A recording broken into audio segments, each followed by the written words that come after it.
Bismillahirrohmanirrohim. Assalamualaikum warahmatullahi wabarakatuh. Perkenalkan, nama saya Martini dengan NIM A1H1230010. Di sini saya akan menguraikan proposal penelitian saya yang berjudul Analisis Perkembangan Moral pada Anak Usia 5-6 tahun dengan studi kasus hambatan dalam nilai kejujuran di TK Negeri Watulea. Adapun latar belakang dari penelitian saya yaitu pendidikan anak usia dini merupakan fondasi penting dalam pembentukan karakter anak, khususnya pada anak usia 0-6 tahun, sebagai masa emas perkembangan. Pada tahap ini, penanaman nilai moral, terutama kejujuran, menjadi sangat penting karena berperan dalam membentuk sikap, tanggung jawab, dan hubungan interaksi sosial anak. Nilai kejujuran dipengaruhi oleh lingkungan keluarga dan sekolah melalui pola asuh, keteladanan, serta interaksi sosial sehari-hari. Namun, dalam praktiknya, masih terdapat berbagai hambatan baik dari faktor internal anak maupun eksternal, yaitu kurangnya keteladanan, pengaruh lingkungan tadi, dan keterbatasan pembelajaran. Selain itu, anak usia 5-6 tahun masih berada pada tahap perkembangan moral awal sehingga belum mampu membedakan antara benar dan salah secara konsisten. Berdasarkan observasi di TK Negeri Watulea, masih ditemukan perilaku anak yang tidak jujur yang menunjukkan adanya hambatan dalam perkembangan moral. Oleh karena itu, penelitian ini bertujuan untuk menganalisis perkembangan moral anak dalam aspek kejujuran serta mengidentifikasi faktor penghambatnya. Adapun rumusan masalah yang saya ambil yaitu bagaimana perkembangan moral anak usia 5-6 tahun dalam aspek nilai kejujuran serta hambatan apa yang mempengaruhinya di TK Negeri Watulea. Adapun tujuan penelitian dari rumusan masalah tersebut yaitu untuk menganalisis perkembangan moral anak usia 5-6 tahun dalam aspek nilai kejujuran serta hambatan yang mempengaruhinya. Sedangkan manfaat penelitiannya yaitu ada dua. Yang pertama manfaat teoritis, sedangkan yang kedua manfaat praktis. Dalam manfaat praktis terbagi menjadi 3 poin. Yang pertama bagi guru, yang kedua bagi orang tua, dan yang ketiga bagi lembaga pendidikan. Adapun kajian teori yaitu pertama, pengertian perkembangan moral. Perkembangan moral merupakan salah satu aspek krusial dalam pertumbuhan anak yang seringkali kurang mendapat perhatian dibandingkan dengan perkembangan kognitif atau motorik anak. Padahal, fondasi moral sejak dini menjadi dasar utama pembentukan karakter anak di masa depan. Anak usia dini mulai secara kritis menilai norma, nilai, serta perilaku yang diterima dalam konteks sosial. Karenanya, pemahaman tentang proses perkembangan moralitas anak sangatlah esensial atau penting, khususnya bagi pendidik dan orang tua. Yang kedua, karakteristik perkembangan moral anak usia 5-6 tahun. Dalam karakteristik perkembangan moral anak terbagi menjadi 5 subpoin. Yang pertama, perkembangan moral anak yang konkret dan sederhana. Yang kedua, orientasi pada kepatuhan terhadap aturan dan otoritas. Yang ketiga, kemampuan membedakan perilaku baik dan buruk berdasarkan konsekuensi. Yang keempat, awal mula perkembangan rasa empati terhadap sesama. Sedangkan yang kelima, pembelajaran moral melalui peniruan dan kebiasaan. Yang ketiga, teori perkembangan moral. Teori perkembangan moral ada 2 macam. Yang pertama, teori perkembangan moral menurut Jean Piaget. Yang ketiga, teori perkembangan menurut Holbert.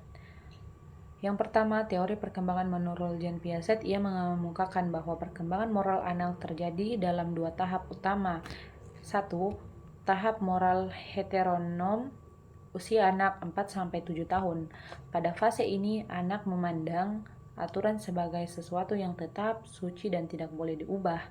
Tahap yang kedua yaitu tahap moral otonom, usia anak 7 tahun ke atas. Anak mulai menyadari bahwa aturan bisa dinegosiasikan dan disesuaikan melalui kesepakatan mutual. Mereka mulai menghargai peran niat di balik suatu tindakan serta memahami prinsip keadilan dan empati. Sedangkan teori perkembangan moral menurut Holbert, ia mengelompokkan 6 tahap tersebut menjadi 3 tingkatan, yaitu 1.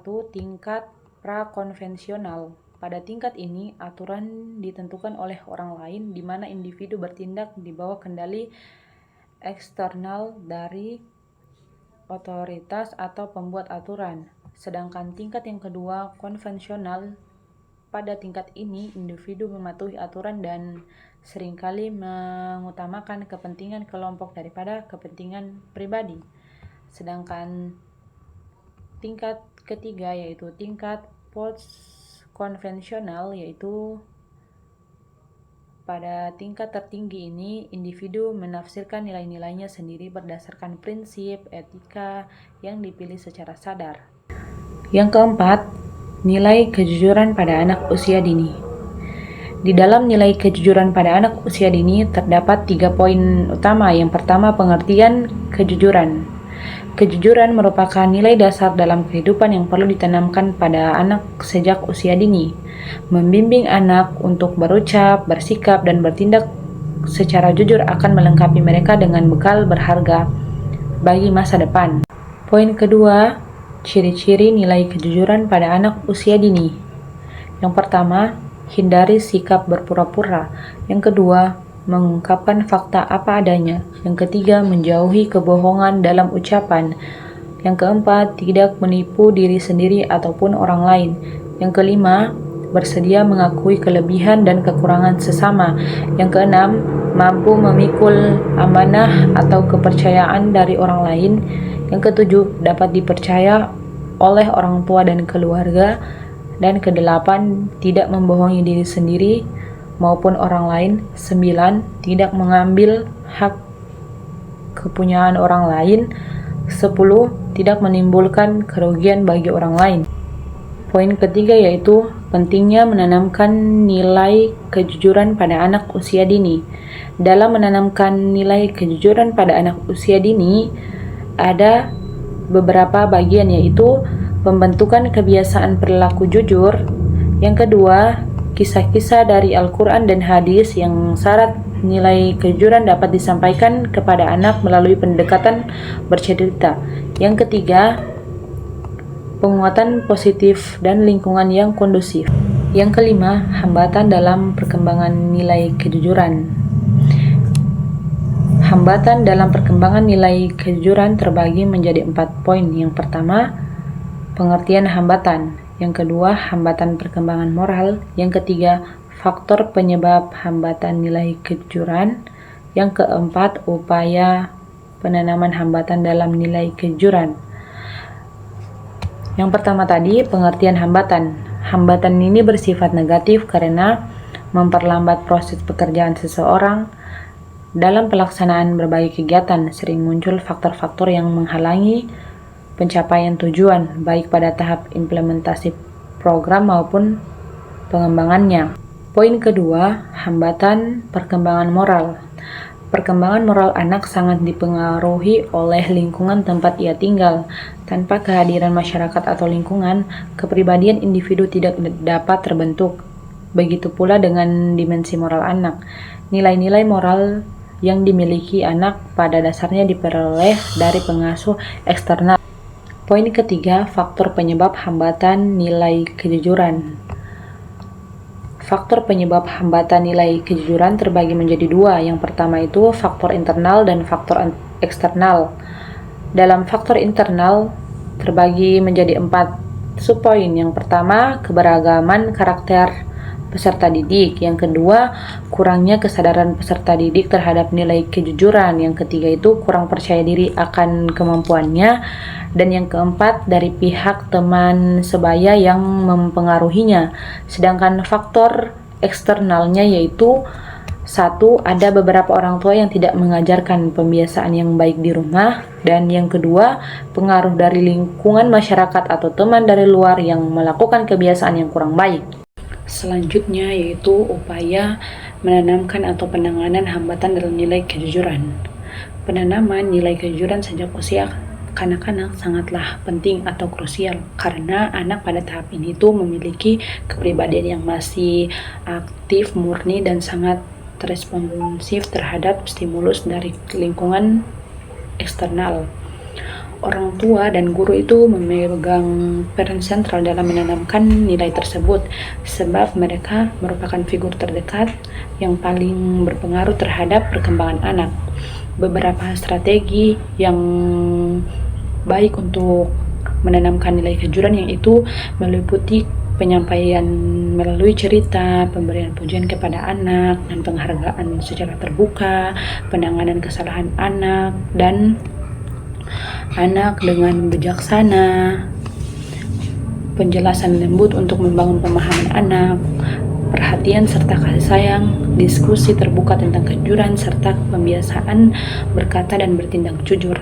Pendekatan ini bertujuan untuk membentuk kebiasaan jujur pada anak usia dini. Adapun metode penelitian, yaitu jenis penelitian yang saya ambil dalam proposal saya ini, yang pertama itu penelitian ini menggunakan pendekatan kualitatif dengan jenis studi kasus. Yang kedua itu bertujuan untuk mengeksplorasi secara mendalam perkembangan moral anak usia 5-6 tahun khususnya pada nilai kejujuran. Yang ketiga itu fokus pada rintangan yang mempengaruhi kejujuran anak. Yang keempat itu lokasi. Dalam lokasi penelitian ini saya ambil di TK Negeri Watulea yang berada di Kabupaten Buton Tengah. Kemudian yang kelima, data dikaji secara holistik dan konseptual tanpa analisis statistik. Kemudian metode penelitian. Dalam metode penelitian ini terdapat dua teknik. Yang pertama itu teknik pengumpulan data dan yang kedua itu teknik analisis data. Dalam teknik pengumpulan data, di sini saya mengambil 3 teknik. Yang pertama itu observasi, wawancara, dan dokumentasi. Dan kemudian untuk teknik analisis data yaitu reduksi data. Di mana reduksi data ini peneliti menyaring data dan mengolah data dari observasi, wawancara, dan dokumentasi. Yang ketiga itu penyajian data, di mana saya sendiri sebagai peneliti menyusun data dalam satu narasi atau deskripsi yang sudah direncana. Yang ketiga itu penarikan kesimpulan, yaitu di mana peneliti atau saya sendiri juga merumuskan kesimpulan berdasarkan analisis data. Itulah hasil paparan proposal saya. Lebih dan kurangnya mohon dimaafkan. Billahi taufiq wal hidayah. Wassalamualaikum warahmatullahi wabarakatuh. Terima kasih.